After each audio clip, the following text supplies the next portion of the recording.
आज का ये वीडियो आपके लिए काफी ज्यादा इंपॉर्टेंट होने वाला है, क्योंकि आपदा से जितने भी प्रश्न आपके परीक्षा में पूछे जाते हैं वे सभी प्रश्न आज की मात्र एक वीडियो में आपको बता देने वाले हैं। और आपको बता दें कि यह फाइनल वीडियो बन रहा है, क्योंकि आप सभी का एग्जाम अब काफी नजदीक आ गया है। टोटल ऐसे 45 ही प्रश्न है जो आपकी परीक्षा में पूछे जाते हैं। तो कौन कौन से ऐसा प्रश्न है वह सभी प्रश्न आज हम लोग जानेंगे। अगर उसका उत्तर आपको पहले से पता होगा तो आप हमें नीचे कमेंट करके बताते रहिएगा। फटाफट लाइक कीजिए अभी तक लाइक नहीं किए हैं तो, और चैनल पे पहली बार आए ना तो जल्दी से सब्सक्राइब कर लीजिए, क्योंकि जब तक आप चैनल को सब्सक्राइब नहीं करेंगे आपको आगे से कोई भी कमाल की वीडियो नहीं मिल पाएगी। आइए देखते हैं कि पहला प्रश्न क्या कह रहा है और जवाब देने का प्रयास कीजिएगा अगर आपको प्रश्न का उत्तर पता होगा तो। देखिए प्रश्न कह रहा है कि सुनामी का प्रमुख कारण क्या होता है। जो सुनामी होता है ना उसका प्रमुख जो कारण होता है वह क्या होता है, तो आप सभी जानते हैं सुनामी का जो प्रमुख कारण होता है वह क्या होता है कि समुद्र में भूकंप का आना, यानी कि ऑप्शन जो हो जाएगा वह ए नंबर आपका क्या हो जाएगा, बिल्कुल करेक्ट उत्तर हो जाएगा। तो अगर आपकी परीक्षा में आता है कि सुनामी का प्रमुख कारण क्या है तो आपको टिक करना है कि समुद्र में भूकंप का आना जो होता है वो सुनामी का कारण होता है। अगले प्रश्न की बात करते हैं तो देखिए अगला प्रश्न बहुत ही शानदार प्रश्न है और प्रश्न कह रहा है कि भूकंप किस प्रकार की आपदा है। देखिए भूकंप की बात करते हैं तो भूकंप एक प्रकार की प्राकृतिक आपदा है, यानी कि ऑप्शन सी हो जाएगा। देखिए प्राकृतिक आपदा वे आपदा होती है जो मानव के द्वारा घटित नहीं की गई होती है ना, अपने आप आती है, यानी कि प्रकृति के द्वारा जो होती है उसे हम लोग प्राकृतिक आपदा कहते हैं। तो भूकंप एक प्रकार की क्या है, यह प्राकृतिक आपदा है। अगले प्रश्न की बात करते हैं तो अगला प्रश्न हम सभी का कह रहा है कि भोपाल गैस त्रासदी किस प्रकार की आपदा थी। भोपाल गैस त्रासदी जो थी वो किस प्रकार की आपदा थी, तो वह एक वायुमंडलीय आपदा थी, है ना। तो इसका आंसर क्या हो जाएगा, आपका ऑप्शन जो हो जाएगा वह सी नंबर हो जाएगा। तो आपको एकदम याद करते जाना है। अगला देखिए बहुत ही बढ़िया प्रश्न है। हमेशा जो है ना ये क्वेश्चन पूछा जाता है कि भूकंप मापन किसके द्वारा होता है। भूकंप का मापन जो होता है किसके द्वारा होता है, तो आप सभी को पता है कि रिक्टर स्केल के द्वारा होता है, यानी कि ऑप्शन जो हो जाएगा क्या हो जाएगा, सी नंबर हो जाएगा। किसके द्वारा होता है, रिक्टर स्केल के द्वारा होता है, यानी कि ऑप्शन हो जाएगा सी नंबर। अगला जो प्रश्न है बहुत ही बढ़िया प्रश्न है, कह रहा है कि इनमें से कौन जो प्राकृतिक आपदा नहीं है। प्राकृतिक आपदा नहीं है कहने का मतलब हो गया कि वो मानव जनित आपदा होनी चाहिए, यानी कि मानव के द्वारा घटित की गई होनी चाहिए, यानी कि ऑप्शन क्या हो जाएगा, सी नंबर आपका हो जाएगा। कि जो आपका यहाँ पे प्राकृतिक आपदा नहीं है वह आतंकवाद है, तो आतंकवाद जो है आपकी प्राकृतिक आपदा नहीं है, यानी कि ऑप्शन क्या हो जाएगा, सी नंबर हो जाएगा। अगले प्रश्न की बात करते हैं। देखिए अगला प्रश्न हम सभी क्या कह रहा है कि बिहार में भूकंप कब आया था। बिहार में जो भूकंप था वो कब आया था, तो 1934 में आया था, यानी कि ऑप्शन जो दिया गया है ए नंबर आपका बिल्कुल क्या हो जाएगा, करेक्ट उत्तर हो जाएगा कि 1934 में आया हुआ था। अगले प्रश्न की बात करते हैं, बहुत ही शानदार प्रश्न कर है कि कृषि सुखाड़ होता है। कृषि का जो सुखाड़ होता है वह कब होता है, कृषि सुखाड़। तो कृषि सुखाड़ जो होता है वह कैसे होता है, जल के अभाव में हो जाता है, यानी कि ऑप्शन जो हो जाएगा वह क्या हो जाएगा, ऑप्शन आपका ए नंबर बिल्कुल जो होगा वह करेक्ट उत्तर हो जाएगा। अगले प्रश्न की हम बात करते हैं तो देखिए अगला प्रश्न कह रहा है कि बिहार का कौन सा क्षेत्र जो है बाढ़ ग्रसित क्षेत्र होता है। बिहार का कौन सा क्षेत्र है जो बाढ़ ग्रस्त क्षेत्र होता है, तो उत्तरी बिहार है, यानी कि ऑप्शन क्या हो जाएगा, डी नंबर हो जाएगा। आपको पता है तो फटाफट कमेंट करके बता दे रही है ना। और अभी तक लाइक नहीं किया जल्दी से कीजिए, और चैनल को सब्सक्राइब भी नहीं किया तो जल्दी से चैनल को सब्सक्राइब कर देंगे, ठीक है। चलिए अगला प्रश्न है कि सतलज नदी पर कृत्रिम जलाशय बनाया गया है। सतलज नदी पर कृत्रिम जो है जलाशय बनाया गया है, तो गोविंद सागर, यानी कि ऑप्शन जो हो जाएगा वह क्या हो जाएगा, सी नंबर आपका बिल्कुल करेक्ट जो हो जाएगा वह उत्तर हो जाएगा। चलिए अगले प्रश्न की बात करते हैं। अगला प्रश्न बहुत ही शानदार प्रश्न है और प्रश्न हम सभी का कह रहा है कि सूखे से बचाव का एक मुख्य तरीका क्या होता है। सूखे से बचाव का, तो यदि हम लोग वर्षा जल का संग्रह कर लेंगे तो क्या हो जाएगा, हम लोग सूखे से बच सकते हैं, है ना। तो यानी कि ऑप्शन क्या हो जाएगा आपका ए नंबर हो जाएगा। अगले देखिए प्रश्न की बात करते हैं तो अगला प्रश्न बहुत ही शानदार कमाल की प्रश्न है कि भाखड़ा नागल बांध किस नदी पर है। भाखड़ा नागल जो बांध है वह किस नदी पे आपको ये बताना है, तो इसका बिल्कुल सही उत्तर हो जाएगा सतलज नदी पे है, यानी कि ऑप्शन क्या हो जाएगा आपका डी नंबर हो जाएगा। तो एकदम दिमाग में बैठाते जानी, एकदम याद करते जाना, है ना। चलिए अगला प्रश्न कह रहा है कि पश्चिम बंगाल में बाढ़ की विभीषिका वाली कौन सी नदी है ना। क्वेश्चन क्या है, बहुत ही शानदार है कि पश्चिम बंगाल में बाढ़ की विभीषिका वाली कौन सी नदी है, तो वो दामोदर है, यानी कि ऑप्शन जो हो जाएगा वह ए नंबर आपका बिल्कुल क्या हो जाएगा, करेक्ट उत्तर हो जाएगा। अगला नंबर प्रश्न देखिए बहुत ही बढ़िया प्रश्न कह रहा है कि आपदा प्रबंधन का प्रमुख जो घटक होता है वह प्रमुख घटक कौन होता है। आपदा प्रबंधन का प्रमुख घटक ऑप्शन कह रहा है कि स्थानीय प्रशासन, स्वयं सेवी संगठन, गांव मोहल्ले के लोग और ये सभी। तो ये देखिए ये सभी हो जाएगा, यानी कि ऑप्शन क्या हो जाएगा आपका ऑप्शन डी नंबर हो जाएगा। तो एकदम याद करते चले जाना है। अगला देखिए अगला बहुत ही बढ़िया प्रश्न है और प्रश्न कह रहा है हम सभी का कि दक्षिण पूर्वी एशिया के देशों में 26 दिसंबर 2004 की कौन सी आपदा आया था, आपको ये बताना है। कौन सी आपदा जो है आया था आपको ये बताना है, तो सुनामी आया था, यानी कि ऑप्शन क्या हो जाएगा आपका सी नंबर बिल्कुल करेक्ट उत्तर हो जाएगा। तो एकदम याद करते जाना है ना, क्या आया था, सुनामी आया था, ऑप्शन हो जाएगा सी नंबर। अगला देखिए, बहुत ही बढ़िया प्रश्न है कि आपदा के समय कौन सी समस्या संचार में बाधित होती है, और यह क्वेश्चन बहुत बार जो है वह पूछा जाता है। तो इसका आंसर हो जाएगा मोबाइल टावरों तथा ट्रांसमिशन का क्या होना, टावरों का टूट जाना, यानी कि ये हो जाएगा आपका ऑप्शन ए नंबर बिल्कुल करेक्ट उत्तर। तो एकदम आप याद करते जाइए। चलिए अगले प्रश्न की बात करते हैं। अगला देखिए प्रश्न कह रहा है बिहार बड़ी त्रासदियों में से एक है ना, तो क्या हो जाएगा, बिहार बड़ी त्रासदियों में से एक है तो बाढ़। बिहार में सबसे ज्यादा क्या आता है, बाढ़ आता है, यानी कि ऑप्शन क्या हो जाएगा, सी नंबर आपका बिल्कुल सही उत्तर हो जाएगा। अगला देखिए, अगला प्रश्न बहुत ही सुंदर, फटाफट बताइए। अब तो आपको सारी चीजें बता दी हैं कि प्राकृतिक आपदा कब होती है, मानव जनित आपदा कब होती है ना। तो बाढ़ कौन सी आपदा है, प्राकृतिक आपदा, मानव जनित, सामान्य आपदा, या फिर इनमें से कोई। फटाफट बताइए, बाढ़ जो है वो कौन सी आपदा है, आपको ये बताना है। बिल्कुल, तो बाढ़ जो है एक प्रकार की क्या है, प्राकृतिक आपदा है, यानी कि ऑप्शन क्या हो जाएगा आपका, ये नंबर हो जाएगा एकदम। चलिए बहुत बढ़िया, मजा आ रहा है, फटाफट से लाइक कीजिए तो जल्दी से।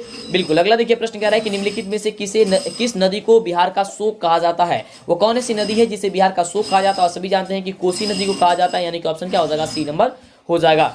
अगला देखिए, बहुत ही शानदार प्रश्न, और प्रश्न कह रहे हैं कि नदियों में बाढ़ आने का प्रमुख जो कारण होता है वह क्या होता है। तो देखिए यहाँ पे जो दिया गया जल की अधिकता और नदी की तली में अवसाद का जमना, वर्षा का न होना, इनमें से कोई नहीं। तो देखिए यहाँ पे जो है जल की अधिकता आपका आंसर हो जाएगा बिल्कुल correct Uttar, option A number. लेकिन नदी में नदी की तली में अवसाद का जमना भी होता है, तो यहाँ पे आपका ऑप्शन तो दोनों होगा, लेकिन यहाँ पे तो दिया ही नहीं गया है कि दोनों होना चाहिए, नहीं दिया है ना। तो देखिए अगर केवल ऑप्शन आपको दे देता है केवल यही जल की अधिकता, तो वैसे आप टिक ये कीजिएगा, अगर दोनों दे देता है तो दोनों पे टिक कीजिएगा। वैसे आपको बता देना चाहेंगे, देखिए यहाँ पे जो होगा वह यहाँ पे वर्षा का होना देगा, ठीक है, अत्यधिक वर्षा का होना देगा। यहाँ पे ऑप्शन जो शायद वो लग रहा है कि गलती से टाइप हुआ है ना, और यहाँ पे नीचे आपको इनमें से सभी होना चाहिए, ठीक है।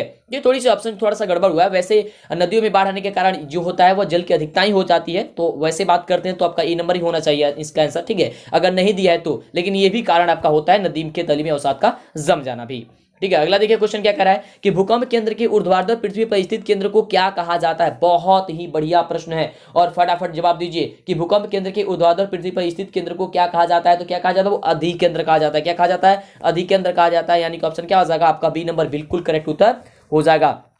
अगला देखिए बहुत ही बढ़िया प्रश्न है, और प्रश्न हम सभी क्या कह रहे हैं कि सुनामी किस स्थान पर आता है। सुनामी जो होता है किस स्थान पे आता है बाबू, तो सुनामी जो होता है कहां पे आता है, तो समुद्र में आता है, यानी कि ऑप्शन क्या हो जाएगा आपका बी नंबर हो जाएगा। तो बी नंबर बिल्कुल एकदम बी नंबर आपका बिल्कुल करेक्ट उत्तर हो जाएगा कि सुनामी जो होता है वो कहां आता है, समुद्र में आता है। अगला देखिए बहुत ही शानदार प्रश्न कह रहे हैं कि भूपटल के नीचे का वह स्थान जहां भूकंप का जन्म होता है वह जो है वह क्या कहलाता है, आपको यह बताना है कि भूपटल के नीचे का वह स्थल जहां भूकंप का जन्म होता है वह क्या कहलाता है, तो वह अधिकेंद्र कहलाता है, यानी कि ऑप्शन क्या हो जाएगा आपका, देखिए यहाँ पे अधिकेंद्र कहा दिया है, बिल्कुल आपका ऑप्शन क्या दिया है, बी नंबर में दिया गया है, तो बी नंबर इसका क्या हो जाएगा बिल्कुल करेक्ट उत्तर हो जाएगा। अगला देखिए बहुत ही बढ़िया प्रश्न कह रहा है कि सबसे खतरनाक तरंग कौन सी तरंगे होती है। सबसे खतरनाक तरंग की बात करते हैं तो एल तरंग होती है, यानी कि ऑप्शन क्या हो जाना चाहिए आपका, ऑप्शन हो जाना चाहिए सी नंबर। अगला देखिए बहुत ही शानदार है, फटाफट करेंगे क्योंकि समय आपके पास काफी कम है। अगला प्रश्न है कि निम्नलिखित में से सुनामी का मुख्य कारण जो होता है वह क्या होता है। सुनामी का मुख्य जो कारण होता है निम्नलिखित में से वह क्या होता है, तो आप सभी को पता है समुद्र कंपन। समुद्र का कंपन जो होता है वो सुनामी का मुख्य कारण होता है, यानी कि ऑप्शन क्या हो जाएगा आपका ए नंबर हो जाएगा। अगले प्रश्न की बात करते हैं, बहुत ही बढ़िया ये क्वेश्चन है कि इनमें से कौन सा जो है वो भूतापीय तरंग नहीं है। भूतापीय तो तरंग जो है वो नहीं है, आपको ये बताना है। तो क्या हो जाएगा आपका इसका बिल्कुल सही उत्तर हो जाएगा ऑप्शन डी नंबर की ओ, है ना। ओ जो तरंग है वो भूतापीय तरंग नहीं है ना। चलिए अगला प्रश्न बहुत ही शानदार प्रश्न, 26 नंबर प्रश्न में हम लोग पहुंच चुके हैं, और प्रश्न कह रहा है कि भारत को कितने भूकंपीय क्षेत्र में बांटा गया है। भारत को कितने भूकंपीय क्षेत्रों में बांटा गया है, तो इसे लगभग 5 भागों में बांटा गया है, यानी कि ऑप्शन क्या हो जाएगा सी नंबर हो जाएगा कि लगभग 5 भागों में इसे क्या 5 क्षेत्रों में इसे बांटा गया है, ठीक है। चलिए अगला क्वेश्चन है, बहुत ही शानदार क्वेश्चन है, और क्वेश्चन देखिए कह रहा है कि भूकंप से पृथ्वी की सतह पर पहुंचने वाले सबसे पहली तरंग को किस नाम से जाना जाता है। बहुत ही बढ़िया प्रश्न है, फटाफट जवाब दिए तो बिल्कुल, तो पी तरंग के नाम से जाना जाता है, यानी कि ऑप्शन क्या हो जाएगा आपका ए नंबर हो जाएगा कि उसे पी तरंग के नाम से हम लोग जानते हैं। अगला देखिए बहुत ही बढ़िया प्रश्न कह रहा है कि 26 दिसंबर 2004 को विश्व के किस हिस्से में भयंकर सुनामी आया था। ये जो सुनामी आया था वह कहां पे आया था, ये आपको ये बताना है। तो बंगाल की खाड़ी में आया था ना जी, कई बार आपको बताया है, तो इसका आंसर क्या हो जाएगा आपका ऑप्शन हो जाएगा डी नंबर।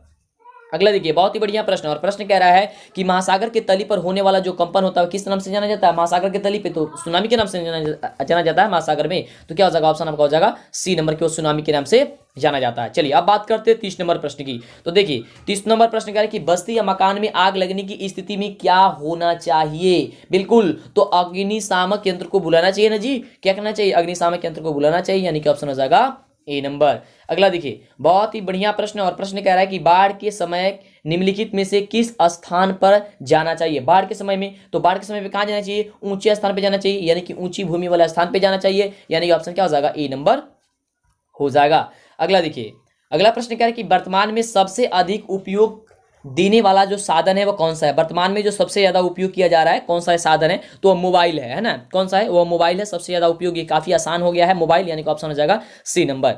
अगला देखिए, अगला प्रश्न क्या है कि सामान्य संचार व्यवस्था के बाधित होने का मुख्य कारण क्या होता है? सबसे ज्यादा बार ये क्वेश्चन पूछा जाता है, क्या होता है? केबल का टूट जाना। क्या होता है बाबू? केबल का टूट जाना, यानी कि ऑप्शन क्या हो जाएगा? ए नंबर हो जाएगा। ठीक है, चलिए अगला देखिए, प्रश्न क्या कह रहा है कि सुदूर संवेदी उपग्रह यानी कि रिमोट सेंसिंग उपग्रह का प्रयोग किस लिए होता है? आपको ये बताना है। काफी बढ़िया, काफी इंटरेस्टिंग टॉपिक है आपका, काफी मजेदार जो है क्वेश्चन है आपको, है ना? तो क्या हो जाएगा? बिल्कुल ये हो जाएगा, इन सभी के लिए किया जाता है, क्योंकि दूर संचार के लिए भी होता है, मौसम विज्ञान के लिए भी होता है और संसाधनों की खोज के लिए भी होता है, यानी कि ऑप्शन क्या हो जाएगा? डी नंबर हो जाएगा।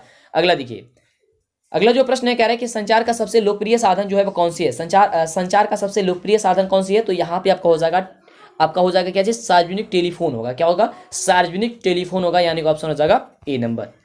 अगला देखिए, प्रश्न कह रहा है हम सभी का कि वैकल्पिक संचार साधन इनमें से कौन नहीं है? वैकल्पिक संचार जो साधन है इनमें से जो है वो कौन नहीं है, आपको ये बताना है। तो देखिए यहाँ पे ऑप्शन दिया गया है, तो यहाँ पे जो अंतरिक्ष दिया गया है ना वो आपका नहीं है, यानी कि ऑप्शन क्या हो जाएगा? डी नंबर इसका हो जाएगा कि नहीं है ये अंतरिक्ष। अगला देखिए, अगला प्रश्न बहुत ही शानदार प्रश्न है कि भारत में कितने प्रतिशत भूमि भूकंप प्रभावित है? जो भारत है उसमें कितने प्रतिशत भूमि है वो भूकंप से प्रभावित है? तो लगभग की बात करते हैं तो 56% है, यानी कि ऑप्शन क्या हो जाएगा? बी नंबर आपका बिल्कुल करेक्ट उत्तर हो जाएगा कि लगभग 56% है। अगले प्रश्न की बात करते हैं तो बहुत ही बढ़िया प्रश्न, काफी शानदार प्रश्न कह रहा है कि निम्नलिखित में से कौन प्राकृतिक आपदा है? निम्नलिखित में से कौन प्राकृतिक आपदा है ना? तो कौन है बाबू प्राकृतिक आपदा? बिल्कुल, तो आपका ऑप्शन क्या हो जाएगा? यहाँ पे देखिए कह रहा है कि आग का लगना, बम विस्फोट, भूकंप या रासायनिक दुर्घटना। तो यहाँ पे क्या है? निम्नलिखित में से कौन जो प्राकृतिक आपदा है? तो प्राकृतिक आपदा क्या है? आपका भूकंप है, यानी कि ऑप्शन क्या हो जाएगा? आपका सी नंबर हो जाएगा। चलिए अगला देखिए, प्रश्न कह रहा है कि भू संकलन वाले क्षेत्रों में ढलान पर मकानों का निर्माण क्या है ना? उचित है, अनुचित है, लाभकारी है या फिर उपयोगी है? फटाफट बताइए तो कि भू संकलन वाले क्षेत्र में ढलान पर मकानों का निर्माण कैसी है? तो वह क्या है? वह लाभकारी है, यानी कि ऑप्शन क्या होना चाहिए? क्या हो जाएगा? आपका ऑप्शन सी नंबर हो जाएगा। अगला देखिए, अगला प्रश्न कह रहा है कि रिंग बांध किसके लिए उपयोगी होता है? रिंग बांध जो होता है वह किसके लिए उपयोगी होता है? आपको ये बताना है, तो इसका बिल्कुल सही उत्तर हो जाएगा किसके लिए? बाढ़ के लिए होता है ना, इसके लिए इसका क्या हो जाएगा? ऑप्शन हो जाएगा सी नंबर। ठीक है, रिंग बांध। अगला देखिए, अगला प्रश्न हम सभी क्या कह रहा है? 41 नंबर प्रश्न में पहुंच चुके हैं। फटाफट अभी तक लाइक और सब्सक्राइब नहीं किया चैनल को तो जल्दी से कर लीजिए, सोचिए मत, फटाफट कीजिए, नहीं तो आगे से वीडियो नहीं मिल पाएगी। अगला प्रश्न देखिए कह रहा है कि निम्न में से कौन मानव जनित आपदा है? इसमें से कौन जो है मानव जनित आपदा है? सांप्रदायिक दंगे, आतंकवाद, महामारी या इनमें से सभी? मानव जनित, तो मानव जनित इसमें से क्या है? तो सभी है, क्योंकि सांप्रदायिक दंगे भी है, आतंकवाद भी है, महामारी भी है, तो क्या हो जाएगा? इनमें से सभी हो जाएगा। अगला देखिए, प्रश्न कह रहा है हम सभी का कि भूकंप संभावित क्षेत्रों में भवनों की आकृति जो होनी चाहिए वह कैसी होनी चाहिए? भवनों की जो आकृति होनी चाहिए किस प्रकार से होनी चाहिए बाबू? बहुत ही शानदार प्रश्न है, तो वह आयताकार होनी चाहिए, यानी कि ऑप्शन क्या हो जाएगा? डी नंबर हो जाएगा। बहुत बार ये क्वेश्चन पूछा जाता है ना। चलिए अगले प्रश्न की बात करते हैं। कह रहा है कि सुनामीटर द्वारा समुद्र तल में क्या मापते हैं हम लोग? क्या मापते हैं उसे? बाढ़ मापते हैं, सूखा मापते हैं, चक्रवात मापते हैं या फिर सुनामी मापते हैं? तो जब यहाँ पे बोल ही दिया है कि सुनामीटर समुद्र तल में, तो समुद्र तल में हम लोग को जब जानते हैं कि हाँ सुनामी आता है तो सुनामी ना होगा। यहाँ पे देखिए अगला प्रश्न कह रहा है कि आपदा प्रबंधन, यहाँ पे जो है ना आपदा होगा, क्या होगा? आपदा प्रबंधन किसे कहते हैं? आपदा प्रबंधन किसे कहते हैं? तो प्राकृतिक आपदाओं के दुष्प्रभाव को कम करने का उपाय किए जाना। ठीक है, आपदा प्रबंधन उसे हम लोग कहते हैं, यानी कि जो प्राकृतिक आपदा है उसके दुष्प्रभाव को क्या कर देना? कम कर देना, ये आपदा प्रबंधन कहलाते हैं। इसे हम लोग क्या कहते हैं? प्रबंधन कहते हैं, आपदा प्रबंधन कहते हैं। ऑप्शन हो जाएगा सी नंबर। अगला देखिए, अगला जो प्रश्न है हम सभी का अंतिम प्रश्न, लास्ट प्रश्न कह रहा है कि बाढ़ क्या होता है? बहुत ही शानदार प्रश्न है। बाढ़ क्या है? प्राकृतिक, मानव जनित, सामान्य आपदा, इनमें से कोई नहीं। तो बाढ़ क्या है? प्राकृतिक आपदा है। आपने कितने प्रश्न का जवाब दिया है? बिल्कुल इसका सही उत्तर हो जाएगा ऑप्शन नंबर। आप हमें बताइए कि आपने आपदा का पूरा एकदम निचोड़ अपने पढ़ लिया, पूरे एकदम निचोड़ गए तो निचोड़ था। आप 45 प्रश्न अगर याद कर लेते हैं, समझिए आपसे एक भी क्वेश्चन आपको आपदा से नहीं छूटेगा। तो कैसा लगा ये वीडियो फटाफट नीचे कमेंट करके बताइए। जल्दी से अपने दोस्तों में भी शेयर कर दीजिए ताकि उनको भी नॉलेज हो, या जितना भी वीडियो इस चैनल पे नहीं देखे हैं सारी वीडियो देखिए और